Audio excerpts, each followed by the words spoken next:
Senior IAS అధికారి శ్రీలక్ష్మి గారు మీకు గుర్తున్నారా అండి? సీనియర్ ఐఏఎస్ అధికారి శ్రీలక్ష్మి గారు. ఎందుకంటే కనుక ఆవిడికి ఇంకో 4 రోజుల్లో రిటైర్మెంట్. ఉందనక ఇప్పుడు ఆవిడికి ఉద్యోగం అయితే ఇచ్చారు. తన ఉద్యోగం తనకి ఇచ్చారు అని చెప్పాలి. ఎందుకంటే కనుక జూన్ 30న రిటైర్మెంట్కి జస్ట్ 4 రోజుల ముందు ఉద్యోగం ఇవ్వడం ఏంటి అని చాలామందికి అనుమానం రావచ్చు. ఎందుకంటే కూటమి ప్రభుత్వం కక్ష తీరిపోయిందా, పగ చల్లారిపోయిందా అని చాలామంది మాట్లాడుతున్నారు. ఎందుకంటే కనుక కూటమి ప్రభుత్వం అధికారంలో వచ్చిన తర్వాత 2 ఏళ్ల పాటు ఆవిడ పక్కన పెట్టేశారు. చాలాసార్లు చంద్రబాబు నాయుడు గారి దగ్గరికి, నారాయణ గారి దగ్గరికి ఇలాంటి వాళ్ళందరినీ తిరిగినప్పటికీ ఉద్యోగం అయితే ఇవ్వాలి, పోస్టింగ్ అయితే ఇవ్వాలి. దానివల్ల ఇంకొక 4 రోజుల్లో రిటైర్ అయిపోతుందనగా ఇప్పుడు పోస్టింగ్ ఇవ్వడం పట్ల చాలామంది ఆశ్చర్యాన్ని వ్యక్తం చేస్తున్నారు. ఎందుకంటే ఎలాగో రిటైర్ అయిపోతుంది కదా, ఇప్పుడు 4 రోజుల ముందు ఎందుకు ఇచ్చారంటే కనుక అసలు ఏం జరిగింది? శ్రీలక్ష్మి గారిని ఎందుకు కూటమి ప్రభుత్వం చంద్రబాబు నాయుడు గారికి బొక్కే ఇవ్వడానికి వెళ్తున్న శ్రీలక్ష్మి గారిని బొక్కే అలా పక్కకి ఎంటేశారు? ఆయన చూసే ఉంటారు చాలామంది ఆ వీడియో. బొక్కే కూడా తీసుకోవాలా? కారణం ఏంటి? ఒకసారి మాట్లాడదాం దాని గురించి. మాట్లాడబోయే ముందు నాది రిక్వెస్ట్ ఉందండి. ఏంటంటే వాస్తవాలు ఏంటో ప్రజల్లోకి చేరాలి కాబట్టి మీ బాధ్యతగా మీరు లైక్ చేయండి. మీరు లైక్ చేస్తే ఎక్కువ మందికి ఇన్ఫర్మేషన్ షేర్ అవుతుంది. కొత్తగా మన ఛానల్ చూస్తే పక్కాగా సబ్స్క్రైబ్ చేయండి. మీ అమూల్యమైన అభిప్రాయాన్ని కామెంట్ రూపంలో తెలియజేయండి. పరిశ్రమలు భూగర్భ గనుల శాఖ కార్యదర్శిగా ఏదైతే ఉమ్మడి ఆంధ్రప్రదేశ్ ఉందో రాజశేఖర రెడ్డి గారి హయాంలో ఈవిడ చేసింది. 21 చాలా చిన్న వయసులో ఈవిడికి కలెక్టర్గా బాధ్యతలు వచ్చినాయి.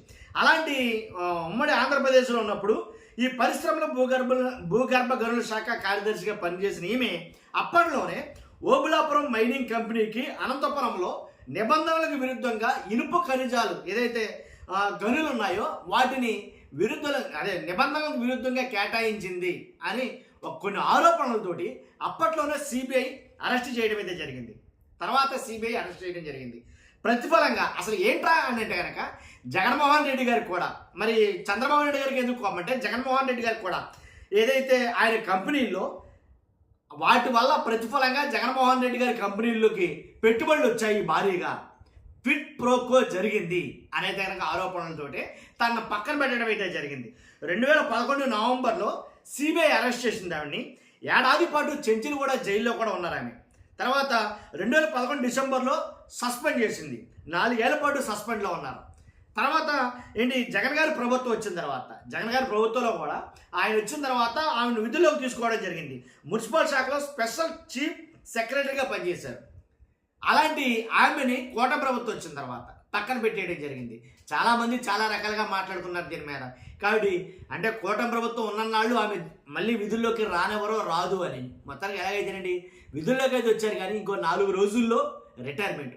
ఇప్పుడు కూడా కారణం ఏంటంటే ఒక పదవీ విరమణ చేసే ముందు పదవిలో ఉండి చేస్తే బాగుంటుందని ఉద్దేశంతో ఇచ్చారు అని కొంతమంది మాట్లాడుతూ ఉంటే, లేదు ఎలాగో పగ చల్లారింది అని కొంతమంది మాట్లాడుతున్నారు. ఏది ఏమైనప్పటికీ ఎప్పటిదాకా పోస్టింగ్ ఇవ్వకపోవడం పట్ల చాలామంది చాలా రకాలుగా అయితే కనుక చాలా ఆలోచనలు అయితే ఉన్నాయి, చాలా మాటలు అయితే ఉన్నాయి దీని మీద. మొత్తానికి ఏదైతేనండి శ్రీలక్ష్మి గారి కథ అంటే 21 ఏళ్ల వయసులో వచ్చినటువంటి ఉద్యోగంలోకి వచ్చిన శ్రీలక్ష్మి గారు ఇప్పటి వరకు కూడా అంటే అత్యధిక కాలం పనిచేసిన ఐఏఎస్ అధికారిగా ఉన్న వ్యక్తిగా కూడా, మహిళగా కూడా ఆమె గుర్తింపు పొందారని చెప్పాలి. మొత్తానికి ఏదైతేనండి అంటే ఆమె జీవితంలో చాలా ఒడిదుడుకులు చూసి ఇప్పుడు రిటైర్ కాబోతున్నారు. చూస్తున్న మీరందరూ కూడా మీ అభిప్రాయం కామెంట్ రూపంలో తెలియజేయండి. Thank you very much.